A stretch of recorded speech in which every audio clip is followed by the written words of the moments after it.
Morning, everyone. It's a little bit out of order, but that's okay. We'll get to the Jurassic. I'll post the Jurassic lecture probably tonight or tomorrow. I also wanted to let you know I'll be grading the rest of the second exam today, so look for those grades on Canvas. Also, if you have difficulty with internet, if you're having issues of any sort, please let me know. We can address that. Like I said, we want to make this course work for everybody. So don't be afraid to contact me if you're having any issues. I also put a guest lecture on about mass extinctions. That is required. I mean, that is a lecture I want you to watch, so that I would have shown that in class anyway. So please make sure you take a look at that. So today I'm going to talk about the Cretaceous period. It's an interesting interval of time in that we know now what happens at the end of the Cretaceous, this mass extinction, one of the big mass extinctions, wiped out the dinosaurs. And believe it or not, there is controversy as to why that happened. Most people have heard of the asteroid impact, and I think even a large number of people understand that it also might have had something to do with a large volcanic eruption in India called the Deccan Traps. We'll talk about both of those. But the Cretaceous was also one of these wonderful times in Earth history to be a living creature of whatever sort, in that the climate, especially in the latter part of the Cretaceous, it was lush from pole to equator. It was a greenhouse planet. Of course, dinosaurs dominated the environment. We're learning a lot about the behavior, about ecosystem development within the dinosauria in particular, but also with things like social insects and flowers. So lots of things were happening in the Cretaceous.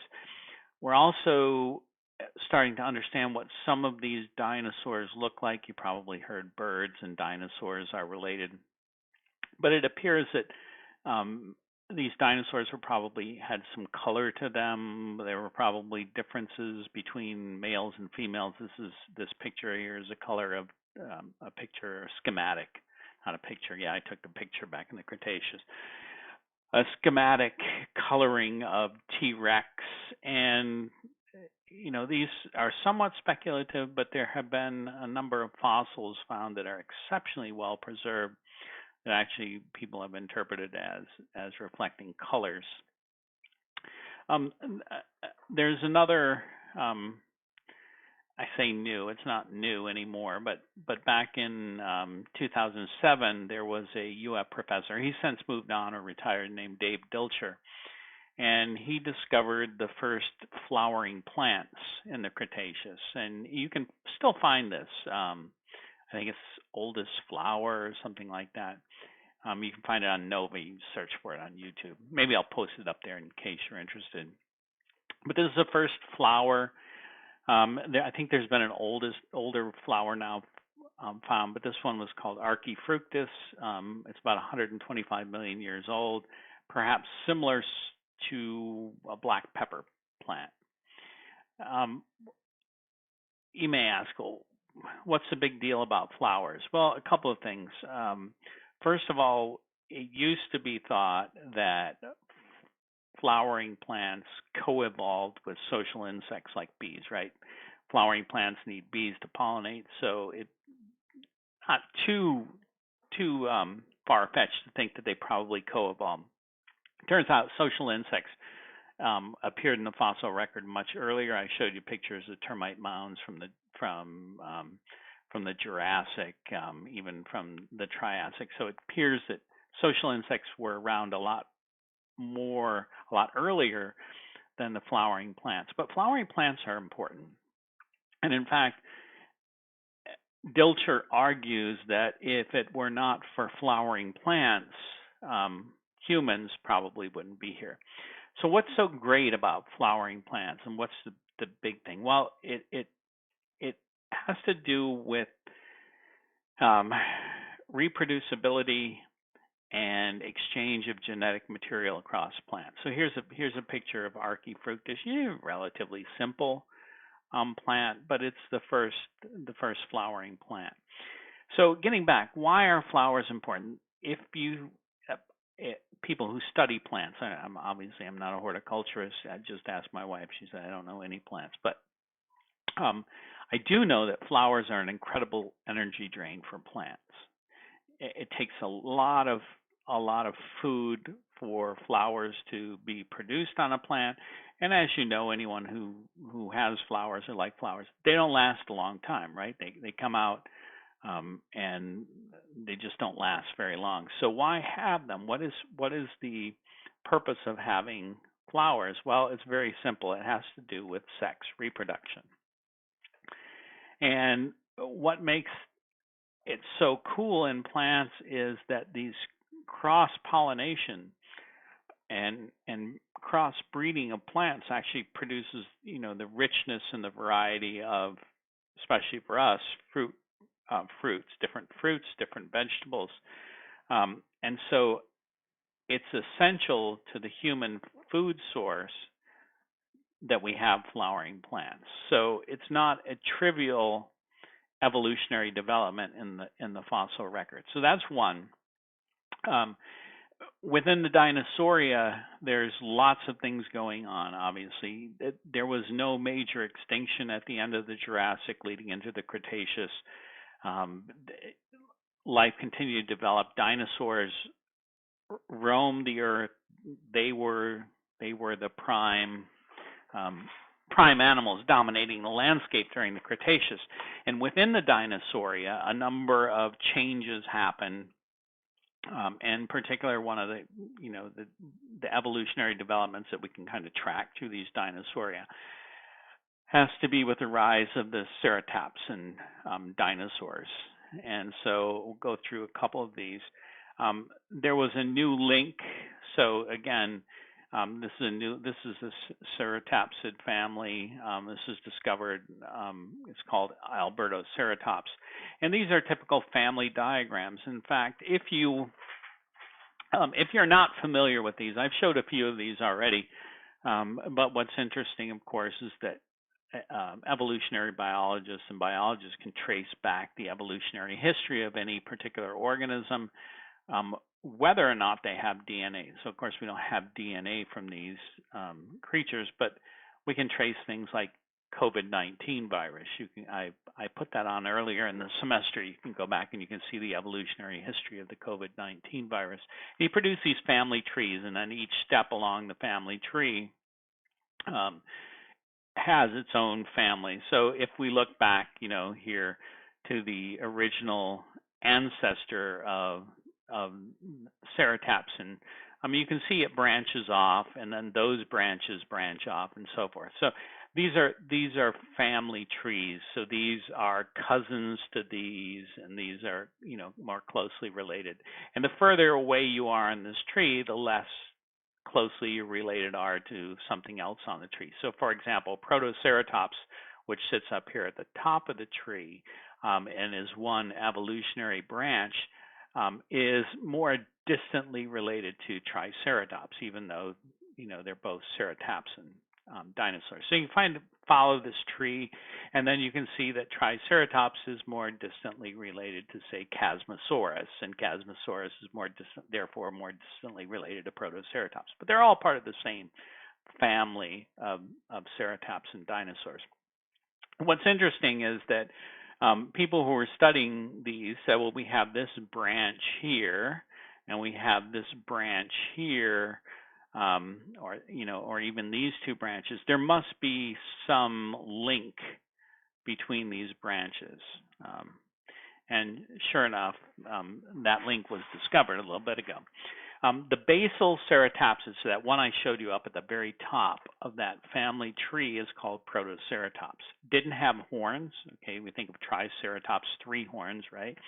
But Protoceratops did not have horns, and that's one of its characteristics. Otherwise, it resembled its later progeny. It's also one of the most famous dinosaurs because in Mongolia, they found a fossil of Protoceratops and a raptor engaged in the middle of a battle. A very unique fossil find. These two were in a fight to the death, but neither one won. And the reason that neither one won is because during this battle, they were apparently buried in a landslide and they were preserved in mid struggle. And I was lucky enough on my travels doing research, I've done research in Mongolia, to actually take a look at this fossil. I think I have it on the next page to show you a little bigger. So this is a Mongolia Museum of Natural History. Here's Protoceratops, and here is the Velociraptor here.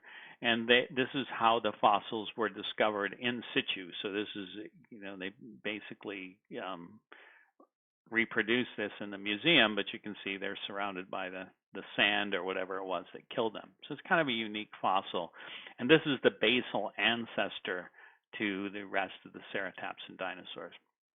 The most famous of the ceratopsians, of course, is Triceratops. It came much later during the Cretaceous. To give you an idea of size, it was about 9.5 feet tall. It was about 26 feet long, and it weighed about 14,000 pounds. To put this in perspective, this is much bigger than than a big bull elephant. This is a big, big dinosaur with the 3 horns. In between those, I said there must have been some link. There has to be links between these family trees, and one of the predictions of evolutionary biology is that when we start to see these trees branch off, that there must be some intermediate form of an animal. So say, for example, between Protoceratops and say Triceratops, it would be reasonable to assume that there would be some intermediate between the two that might have 2 horns and then something that kind of resembles a 3rd horn. And so this creature that was found, this intermediate, is called Albertoceratops. So it's found in Alberta in Canada. And it was about 20 feet long, lived in about 78 million years ago. The oldest known horned dinosaur in North America is called Zuniceratops. And so that kind of makes this an intermediate between the older fossils with large horns and later small horned relatives. And it's paleontologist Jim Kirkland, who identified Zuniceratops in New Mexico back in 1998, he predicted that they should find something that looked like Ryan's find would turn up. And when they asked him about this find of Albertoceratops, he said, lo and behold, evolutionary theory actually worked. If we turn to the climate during the Cretaceous, especially in the upper Cretaceous, it was, like I said, it was a beautiful time to be around. The early Cretaceous was normal, more similar to today in that you had ice sheets at the poles and you probably had much more zonal climate. But by the late Cretaceous, it was an ultra greenhouse. There was absolutely no ice at the poles. So even though, say in Antarctica, even though it was dark for 6 months of the year, there were lush forest environments in Antarctica.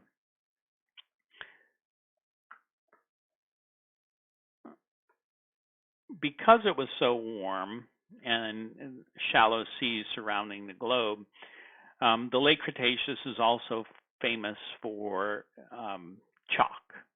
And the White Cliffs of Dover shown here are just piles and piles of these little coccolith organisms that produce these lime muds. What's interesting is that these are found throughout the Cretaceous. And in fact, the name Cretaceous comes from the German Kalkstein, Kalkstein. Stein means rock, kalk means chalk. So Cretaceous itself, the name comes from the word chalk. So it's kind of an interesting. And these dominated. These were just raining out on the seafloor. They are also the reason that Cretaceous is an oil rich. The Cretaceous formation are great, tremendous source rocks for oil because you have these shallow seas, tremendous biodiversity in the shallow seas, and of course, biodiversity means that those things that were alive must die, and you have all these, microorganisms falling to the bottom of the seafloor, getting buried, and eventually heated up to form oil. So Cretaceous, especially the late Cretaceous, if you go into oil exploration, many of your source regions for oil will be these late Cretaceous chalk regions. Paleogeography, Pangaea, of course, is pretty much gone. If you look at a map of the Cretaceous, it looks somewhat similar to today, not exactly similar today, but especially late Cretaceous was only 66 million years ago, and continents move at about 2 to 3 centimeters per year. So it's not going to look all that different. The South Atlantic was fully opened. Madagascar was still attached to India, but it was separated from Antarctica. And because sea levels were so high, inland seas were very common, including the late Cretaceous sea. Well, I'll show you paleogeography. I mentioned before that Antarctica must have been quite a weird climate.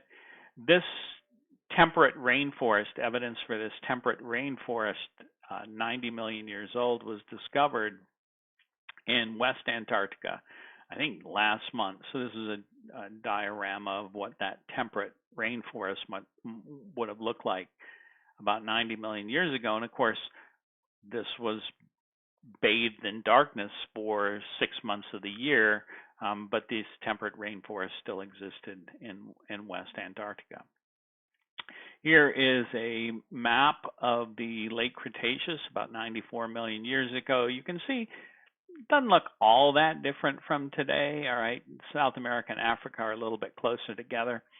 But notice here that there is this interior seaway that stretches from the Arctic Ocean all the way down into the Proto-Caribbean and Atlantic Ocean. This is the late Cretaceous seaways in North America. And if you when you go to field camp, if you're in the Bachelor of Science degree program, you will see a lot of these deposits from this late Cretaceous interior seaway. You look at the rocks that were deposited, and again, these are also source rocks for Cretaceous oils, both in Texas and New Mexico. Texas also has Permian oils, the Permian Basin oils. But these are source rocks for much of the oil that comes from the U.S. and Canada. See, what else can I tell you? You see that India and Madagascar have separated from Antarctica, which is still attached to Australia. And over here, you can see that Eurasia is attached to North America, is attached to China, Eastern Asia, and to Europe. More interesting is that there is, later through here, there's an Asian-Alaskan land bridge. So there was a land bridge where the Asian dinosaurs could cross over into North America and vice versa. So there was some exchange of fauna between Asia and North America during the late Cretaceous. Overall, very, very warm, no ice at the poles, and you can see that different regions were largely covered by these seaways. In fact, if you look at the Gulf Coast, here's Florida. Florida was entirely inundated by these warm, shallow seas in the late Cretaceous. And of course, everything was hunky-dory. Dinosaurs were everywhere. It was beautiful weather at the poles for at least 6 months out of the year. It was warm, relatively warm, rich, shallow seaways full of all these organisms. And then, well, there was an asteroid impact that hit the Earth, and some say that this was the only reason, the sole reason, that the dinosaurs, that much of life went extinct at the end of the Cretaceous. Well, it is the most famous, but now you know that the Permian extinction was worse, and some of the other extinctions were worse. The Frasnian Famennian was much worse than the Cretaceous extinction. But this one has a really cool little detective story that goes along with it. And it's one that is not fully accepted as the main driver of extinction. But it's interesting. We knew for a long time, or geologists and paleontologists knew for a long time, that there was this mass extinction at the KPG or the KT boundary. It depends on whether you call it Paleogene or Tertiary. KT boundary is the old terminology. KPG is the new terminology I choose. But it's kind of a cool detective story. And in the 1980s, a group of scientists began to look at boundary sections. So you could find Cretaceous rocks and then Tertiary or Paleogene rocks sitting on top of that. And in particular, they began to look at this boundary section in a place called Gubbio, Italy. And what they found at Gubbio was this very tiny clay layer between the Cretaceous and the Paleogene or Tertiary lava layers that was examined by a guy by the name of Louis Alvarez and his colleagues Eugene Shoemaker and his son Walter Alvarez. Walter's still around. Louis Alvarez died a while ago, but you can see the scale of this is about 1 centimeter scale. These rocks here are Cretaceous. These rocks here are Paleogene or Tertiary. And in between those two layers, a very, very tiny clay layer in between those two. And they said, well, let's take a look at this clay layer. Is there anything unique in this clay layer that may tell us a story of why life was thriving here and why in the early Tertiary we don't see much evidence. Basically, the dinosaurs are gone in these Tertiary or Paleogene layers. And what they found, here's a picture of Walter Alvarez. I took this back at a trip with the Grand Canyon. This is Greg Ritalik, who looks at paleosols, and they were just sitting there looking at some of these. What they found, anyway, back to what they found in this clay layer. They found evidence of high iridium, the element iridium, in these clay particles. So here you can see during the Cretaceous, you can see iridium levels are low. In this clay layer, it suddenly jumps up, and then it decays back down to background here in the Tertiary. So right at this interval, right in this clay layer, there's an iridium spike. Now, what's interesting about that is that if you pick up any sedimentary rock layer on Earth today, the abundance of iridium in that is very, very low. Okay. The only place where you can find iridium spikes, where you can find high iridium, is in meteorites. And so they found this big spike at the KT boundary, and they said, wow, maybe what happened here, maybe this is evidence of a large meteorite hitting the Earth right at the KT boundary. Since that time, of course, a number of other discoveries have been made, including this evidence of all these spherical melted glass. They're called tektites that have been found in that KT section. Again, these are how do these form? Well, you imagine that meteorite hits the Earth and at pretty high speeds. Whatever it hits, it melts. That gets thrown up in the air like raindrops, and then these fall back to the Earth. So these microtektites are found within the KT section around the globe. And other things that have been found in the KT section are things like shocked quartz. And this particular type of quartz crystal is only produced via impact. It has to have high pressures and high temperatures. And so this particular type of quartz, called stishovite, is found within the KT section. And then probably the most damning evidence for this meteorite impact, because everyone said, well, where did it hit? Where did it hit? And of course, scientists knew that since 2/3 of the Earth is covered by ocean, it most likely hit in the ocean. And sure enough, after some geophysical surveys and some other surveys, a candidate was found called Chicxulub, means Eye of the Devil, and it's in the Yucatan Peninsula, just north of the Yucatan Peninsula in the Caribbean Ocean. And scientists believe that that is ground zero for this end Cretaceous meteorite impact. So that impact hypothesis is solid. They found it's hard to argue that an impact didn't happen very close to the Cretaceous Paleogene boundary. But not everybody buys it as the sole driver for the KPG extinction. Now, what I want everyone to understand is that getting hit by a meteor that size would not have been a positive life experience for anything around, right? It would have been devastating, and it would have been worse the closer you are to the impact. But because it was such a large impact, it would have thrown a lot of material up into the upper atmosphere. So you'd have something akin to a nuclear winter where it was dark, climate would change. There were forest fires. A lot of sunlight would have been blocked out.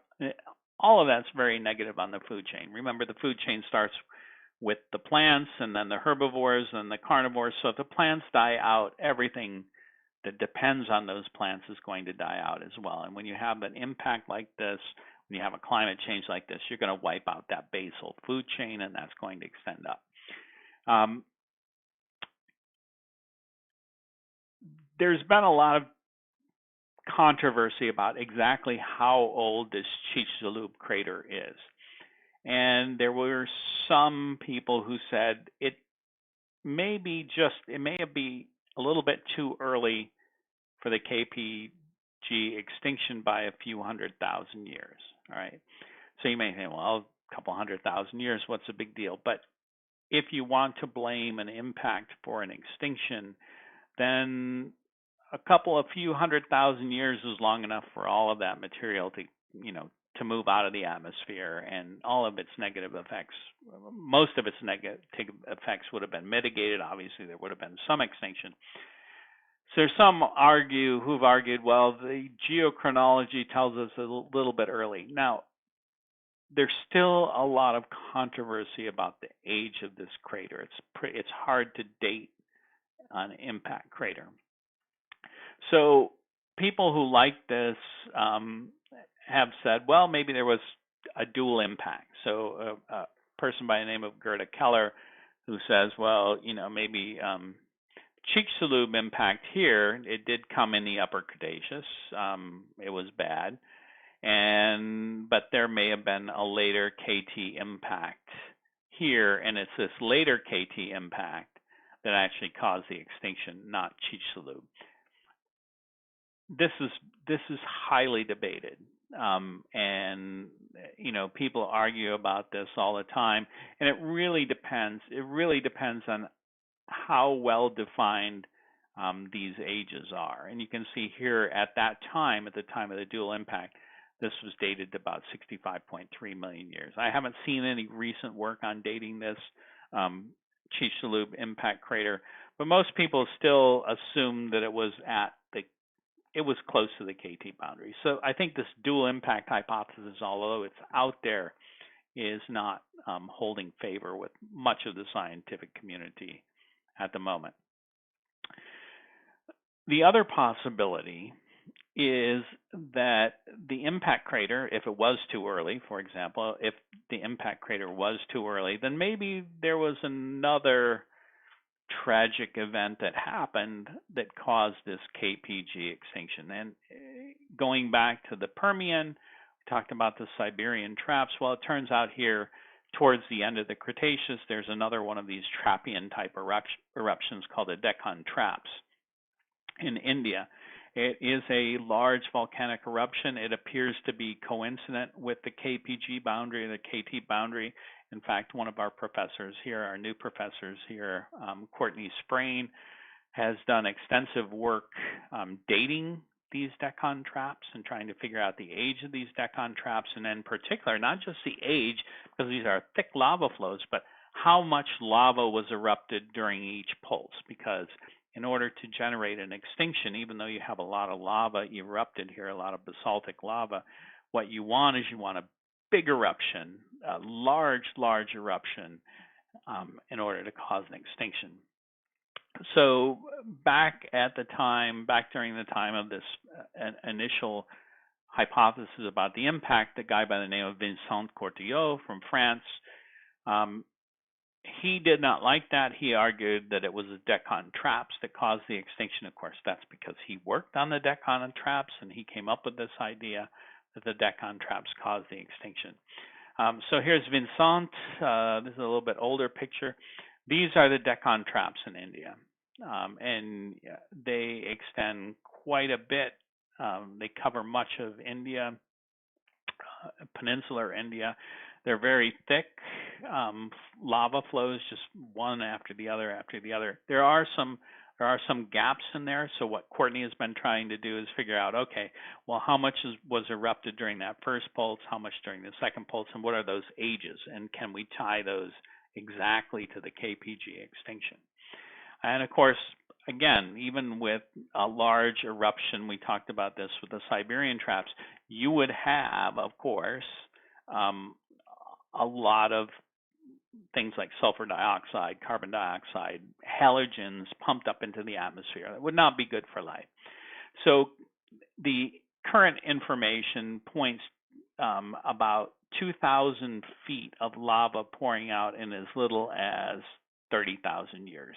And the ages of those lavas is right about at the KPG boundary. At least within error, it seems to fit. It seems to fit right along that KPG boundary. So if you think about that, plus the additional eruptions that took place before and after would pump more SO2 and CO2 into the atmosphere, and we talked about those effects earlier.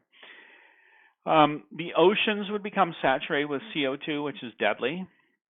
You get acid rain wiping out the basal ecosystem, and then followed by collapse of the secondary ecosystem. This is kind of a model as to how much CO2 would be pumped into the atmosphere, and H2SO4 and HCl. These are both acids, hydrochloric acid, sulfuric acid, pumped into the atmosphere. And you can see, according to these models, that it would have remained in the atmosphere at least long enough to cause the demise of whatever was living.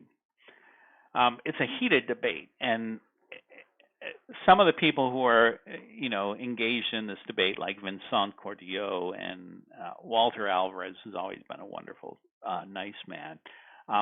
They say Walter never really yelled, but a number of these people, like Shoemaker and Cortillot, used to get together at these talks, and it was always fun. I had only a passing interest in the Cretaceous. But I used to go to these talks just to hear them yell at each other, and they hated each other, and they would yell and scream at each other all the time. To me, and thinking about this, is,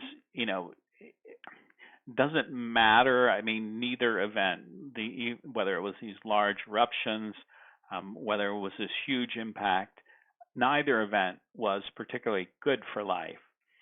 But there's also an idea that life was in decline prior to the KT extinction. I mentioned this land bridge earlier. And one idea in particular with North America and Asia is that the dinosaurs that lived in Asia and the dinosaurs that lived in North America had different immunities, and when they crossed over and when they started to intermix, they brought their disease with them, and that there may have been a decline prior to the KT extinction, so that it wasn't just those two events. It was actually the impact, it was actually the eruption, but it was also the fact that there was already a decline taking place prior to the KT extinction. These things will be continued to be debated, and if you look through the literature, you see every year there's 30, 40 papers written on the KT extinction and what caused it, and why that one is wrong and why mine is right. But if you think about it more magnanimously, I guess you say, well, you have a lot of things going on in the late Cretaceous. it was probably a combination of combination of X. The most interesting idea about why the dinosaurs died out is shown here in this schematic.